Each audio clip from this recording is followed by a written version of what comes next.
Okay, here we are on this lovely afternoon on one side of the country and the other. I am Rachel Strass, Doctor of Oriental Medicine, practicing in Annapolis, Maryland. And this is my cohort here, Andrea Hutter, who is a licensed acupuncturist in Manhattan Beach, California, specializing in women's health. Hello. Hello, Andrea. Good to be here. Good. Yes, definitely. Thanks for joining me. This is going to be a casual kind of a conversation about acupuncture. We're calling this series Acupuncture, Who Needs It? And we're going to talk about the benefits of acupuncture and classical Chinese medicine. This is the first of a couple of, hopefully a long series, or maybe it's the second. Didn't we do another one before this? That was like the precursor.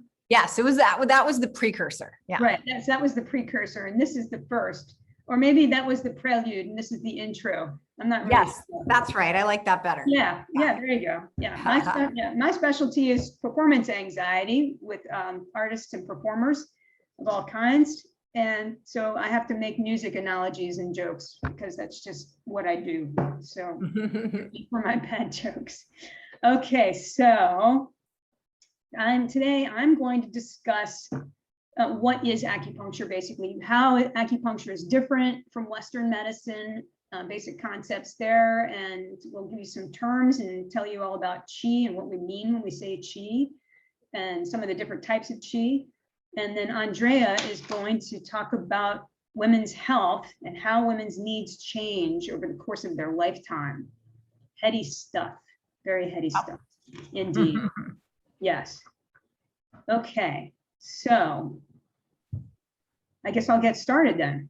Did you have any questions for me, Andrea?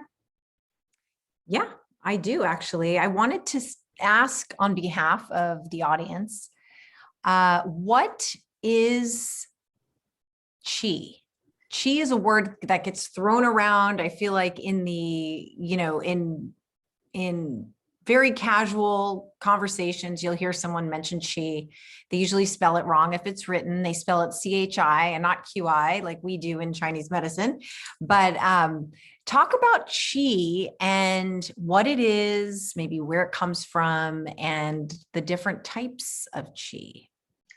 Okay, perfect. That's exactly what I was hoping you'd ask me. What a coincidence. Oh my God, what are the odds? Okay, well, so what is qi? Very good question, very fundamental question. And really to answer that question, I need to step back for a second. And we are gonna talk about, why is this, okay. We're gonna talk about what makes qi different. And what are we talking about? So in order to understand this, the first thing you need to understand is that Chinese medicine is looking at the world, at the universe, at reality differently from Western medicine. Chinese medicine is looking at everything through the eyes of physics, whereas Western medicine is looking at everything through the eyes of chemistry, right? So Western medicine, we're saying, okay, everything comes down to tissues and molecules and elements. So are you low on calcium, or do you need this kind of a molecule? And let's make a drug out of these substances and these chemicals to put in the body and to change things. And it's very powerful for acute disease and broken legs, things like that. It's really great to have Western medicine. It's very powerful. Chemistry is powerful stuff. The difference between that and acupuncture and Chinese medicine is that Chinese medicine is looking at reality through the eyes of physics, meaning that there is a star 93 million miles away that is throwing photons at us, light, with such force and at such speed that it can give you a tan or cook an egg on the pavement, certainly can make you very uncomfortably warm. And when it goes away, you know it because it gets cold really fast in the wintertime when we run out of sunlight and all sorts of things happen, right? So that's forces. that is, you think about the radiation from the sun, it's 93 million miles, it's a very long way. And for it to be still so strong when it finally hits us, that's where we're talking about with forces and energy and chi. That's where this is all coming from. So all life is coming from the sun. Yang chi as opposed to yin chi. These are more, advanced topics, but the basics of chi is much more than simply calling it energy. Just energy, what is that? E equals mc squared.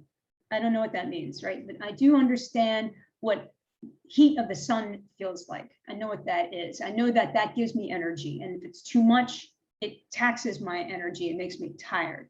And that is what's happening with chi. Chi is information. Chi is power. Chi is life force. Chi is light, the light of our life inside of us, keeping us warm at night. That is what we're talking about. It's very deep. It's very powerful, very, very potent. And just like the forces of gravity, you can't see gravity. You can't really feel or measure.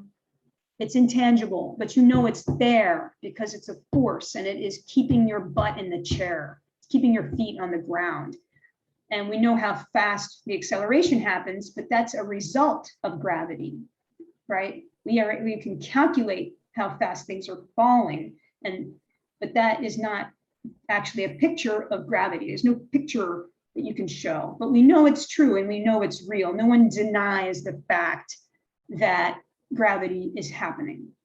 And that is the same thing with the flow of the chi. You cannot deny that you're feeling these forces. And an acupuncturist is trained to actually affect these forces with the needle. So that is a very long answer of what chi is. I like it though. I like the way that you brought in physics and the intangible, because so much of what we do can't be quantified. And I think that science, Western science and science as we know it, we're taught in school, is quantifiable. So it's a total paradigm shift from what we're taught from the time we start learning science when we're maybe 6 or 7 years old. And it's really, I think it's fascinating and endless amounts of information to learn. You could study this for 4, 5, 10 lifetimes and still not really know it. But I really like how you brought that in and explained that, because it is a pretty significant paradigm shift or shift in thinking. Yes, absolutely. Yeah. And it's hard, for someone raised in the Western mentality, it is very difficult to wrap your mind around the fact that, I'm going to take this teeny, itty bitty little pen, which is the thickness of a couple of human hairs, and I'm going to put it in your hand, and somehow that's going to make you feel different. And that is going to stay with you over time. It's not just in the moment. But it's going to make a change in how your body and your mind and your spirit are flowing through this world. And it's very hard to accept. However, after practicing for 15 years, I'm starting to believe it. It's starting to sink in. I'm just kidding. Seriously. I mean, really, actually, when I was in school and for a couple of years afterwards, I was surprised when it worked. I'll be honest. I'm no longer surprised because it's worked for so long now in my personal experience, but even as a practitioner, it took me a long time before I could really embody that knowledge. So for somebody coming off the street who's been raised in the Western mindset, it's like, I don't know what you're doing, doc, but I like it. I'll come back. And that's okay. That's okay. We can't help it. The conditioning of our lifestyle and our childhoods cannot, it just can't be overstated. So yeah. Nice. Yeah, for sure. So you touched on yin and yang while you were explaining chi. Do you want to talk a little bit about that? Like the Tai Chi symbol, which people call the yin yang sometimes, but what the Tai Chi symbol is and what yin and yang are and how they're, supposed to be in perfect balance, and that that balance creates health, good Mm. health. Yes, yes. The Tai Chi symbol is that famous symbol with the circle with the white and the black dots in it. And I wish I had one handy to show you. But yeah, that is a symbol of the way that Qi works. So Qi is always moving. Qi is, it's life force. You think about our life force, it is always in movement. It's always shifting from place to place. And it is always intercommingling. So yin, Qi, what am I doing? I'm trying to set this up the way I want it, and that's just wonderful. Okay, there we go. So yin Qi is the dark side of the mountain, right? That's the classical way of describing it. And what that means is that not that yin Qi is dark, but that it is cooler relatively than yang Qi. So yang Qi is the Qi that's coming from the sun, right? It's hot, very, very hot. It's active. It is making things happen. It is movement. It is passion. It is desire. It is taking action. It's quintessentially considered to be masculine. It's the summertime. It's fire. It's, it's get her done, right? And whereas yin Qi is just as important, it's considered some ways more important. It's fundamental to reality. It is the backdrop to all that happens in everything. It is the canvas upon which the paint goes for a painting. It is the movie screen upon which the movie happens, right? It is what allows us to relax.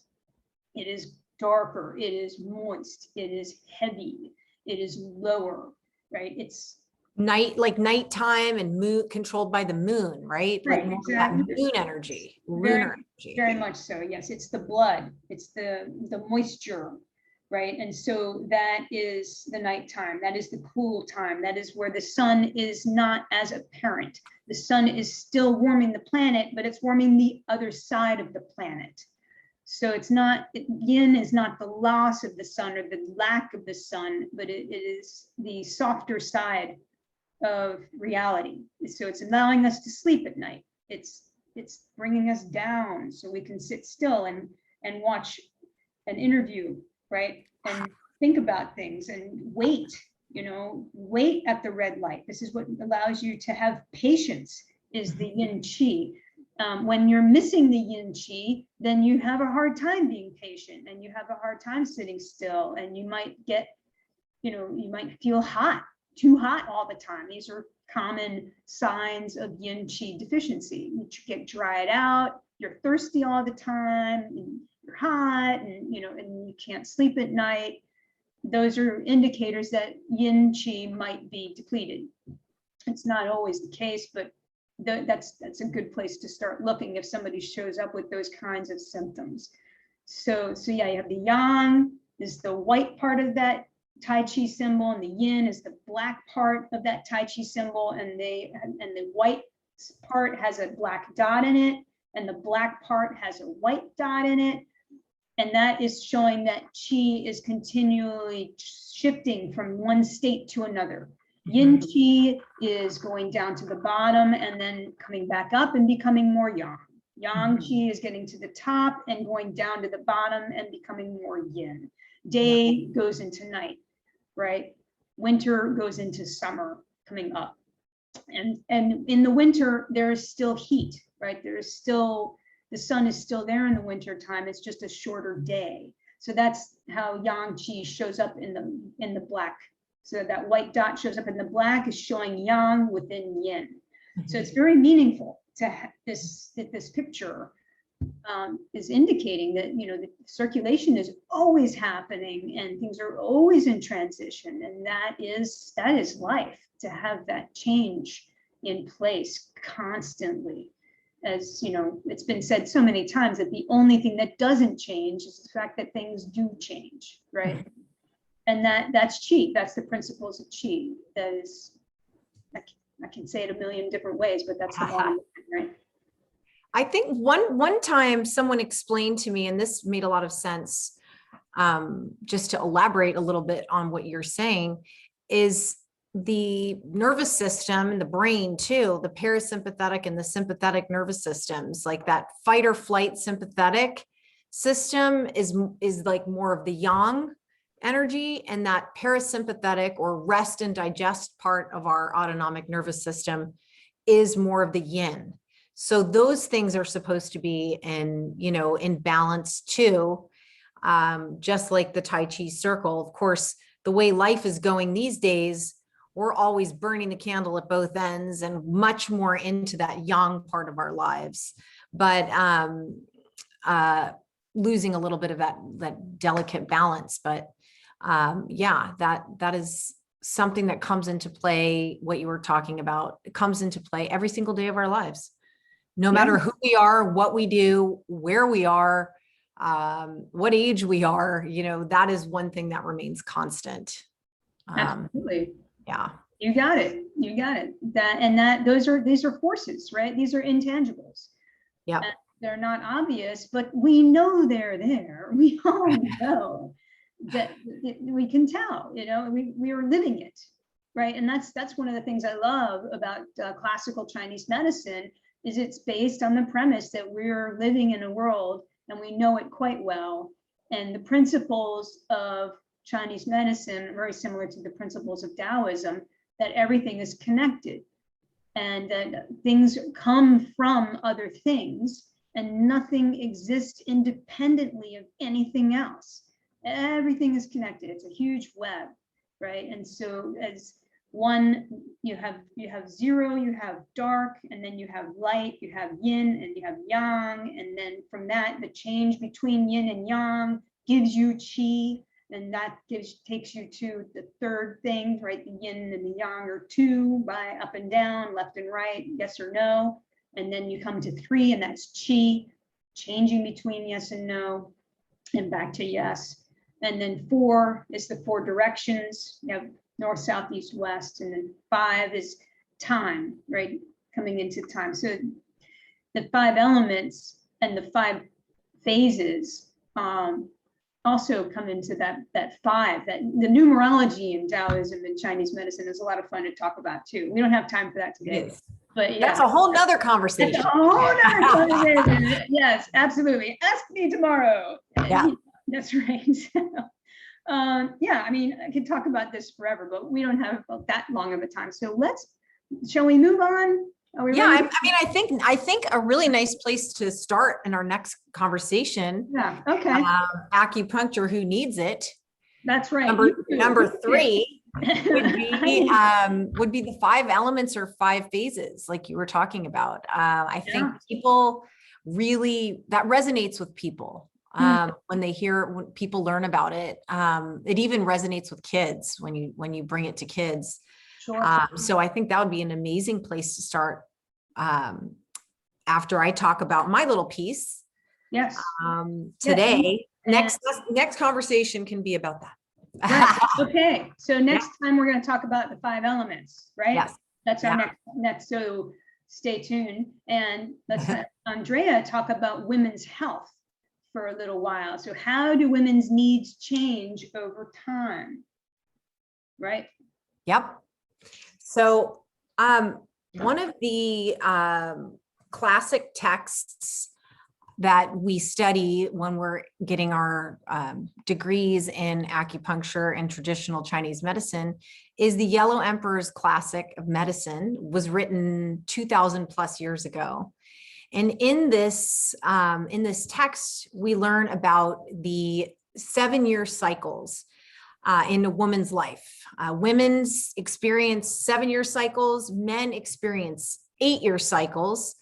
They're slightly behind in their development, but women experience these 7-year cycles. And in each of these cycles— Did you say that men are slightly behind women? I didn't mean it in that way. Okay. But yes, I did. I mean, I think their development is slightly delayed. Like things that happen for women in 7 years happen for men in 8 years. So it's very, very slight delay. And it's very aligned with Western science, which teaches us that the body replaces itself at a cellular level every 7 to 10 years. So the fact that the Yellow Emperor's classic of medicine, written 2000 plus years ago, knew this about people and created this structure around the 7 and 8 year cycles is pretty, in my opinion, pretty fascinating that they were able to come up with this long before Western science proved it within the last 100 years. Yeah, air quotes on prove, right? Yeah, exactly. Exactly. They proved it. So when women are born, we start the first cycle of Jing, which is something that you can talk about in our next conversation, Rachel. What Jing is, Right. I'll just give you a brief explanation of Jing. It's your prenatal imprint from both parents. It's a form of life force that comes in at the prenatal level and sets the groundwork for growth and development in the womb. And then also once you're born, your Jing is what kind of influences your growth and development.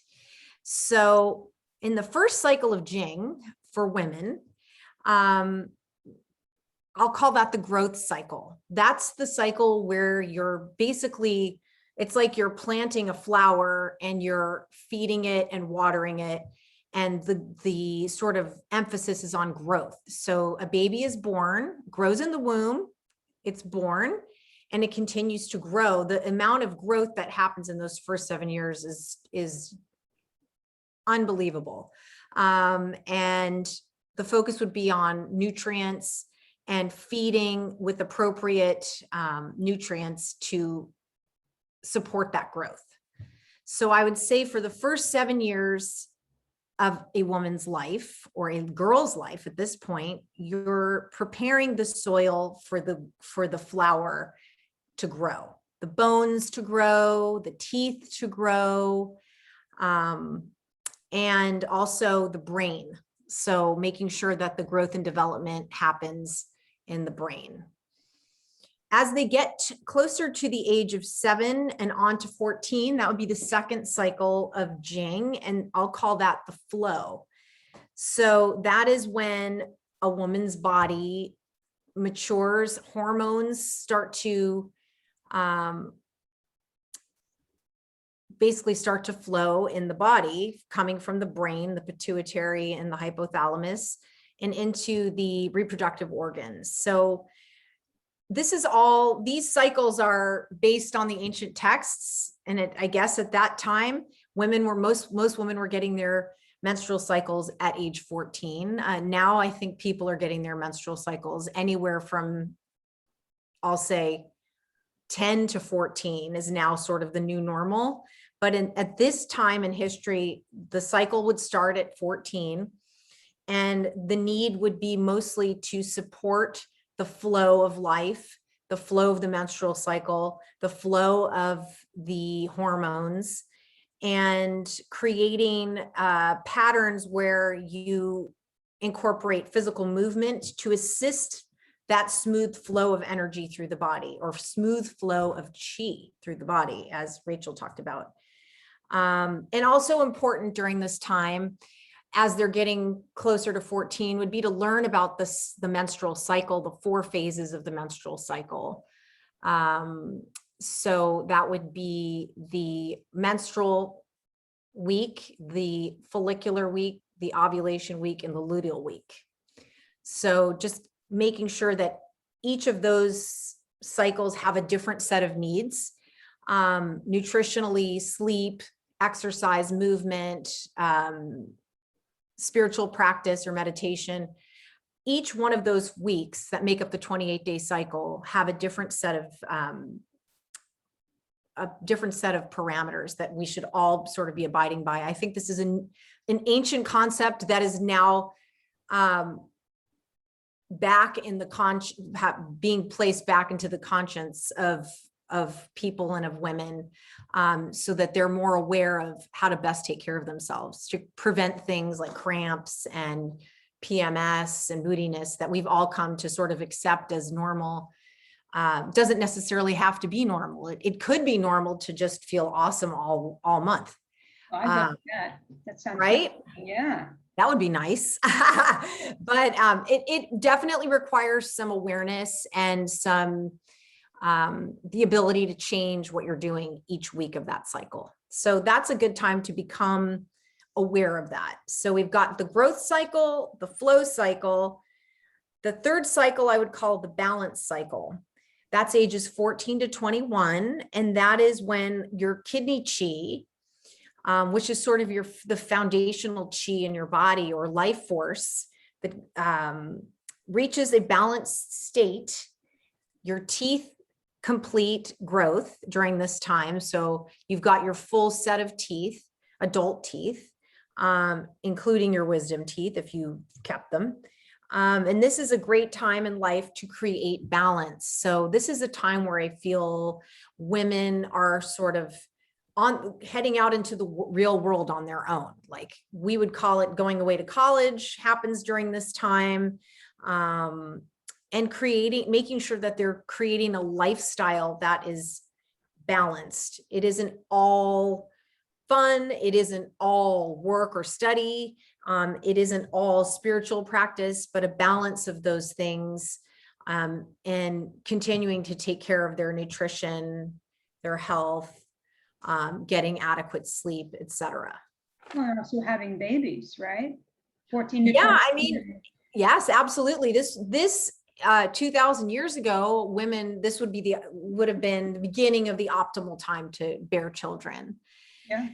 Yeah. As we get into that fourth cycle, which is, call it 21 to 28. In modern times, I would call it, 20 to 30, is the time where I've deemed this like the time of your life where you're finding your true calling. This is when your vital energy and your blood are the most plentiful and strong. Your limbs are at their strongest. Your back and your spine is at its strongest. And these would be the optimal childbearing years for women. Our brain is fully developed at age 25. This is all discovered through modern science, but this aligns very nicely with this Yellow Emperor's classic too. So the brain development is completed at 25, which is in this fourth cycle of Jing. And this is a time where you're finding your true calling or in identifying what is most important in your life. This is a time, sometimes you hear it referred to as Saturn return toward the end of this fourth cycle, which would be like finding your ideal mate or ideal calling career-wise, aligning all of your goals with possibly with the goals of your partner. So it's a great time for passion and creativity too, to cultivate a practice of creativity, adding that sort of into the mix. The fifth cycle, I'm calling as the inward focus time of your life, of a woman's life. It's in this time in history, 2000 years ago, the lifespan was not 80 plus years like it is now. So they call this the time when the peak starts to decline. And the focus has to go from being outward, maybe caring for your family, your babies, nurturing them, feeding them, breastfeeding them, providing a safe place for them, teaching them, and going from that back inside, or an inward focus on doing things that are healthy and creating healthy practices. This is when a lot of people, I think nowadays, this is probably the most common time for women nowadays to conceive and have kids, ages 28 to 35, this fifth cycle of inward focus. It doesn't perfectly align with the ancient texts, but I do think, given the changes in our society, women are pursuing careers or getting graduate degrees. They're out in the workforce longer. So people are having babies later in life, but this is just the beginning of the decline. This isn't when things really turn. But in the 6th cycle, which is ages 35 to 42, I'll call that the winding down period. And this is a time where you share your life experiences with others, teach, keep your body moving, because fertility begins to decline. So you have to make sure this is the time when you're looking to conceive and have children, that you're really taking care of yourself, mind, body, spirit, nutritionally, sleep, all of those things have to be aligned. This is when yang qi, as Rachel talked about, the yang qi starts to decline. This is a time period where many women seek aid in fertility. So getting pregnant. Some women pursue acupuncture to help them. Some women go to reproductive endocrinologists and try that IUI or IVF.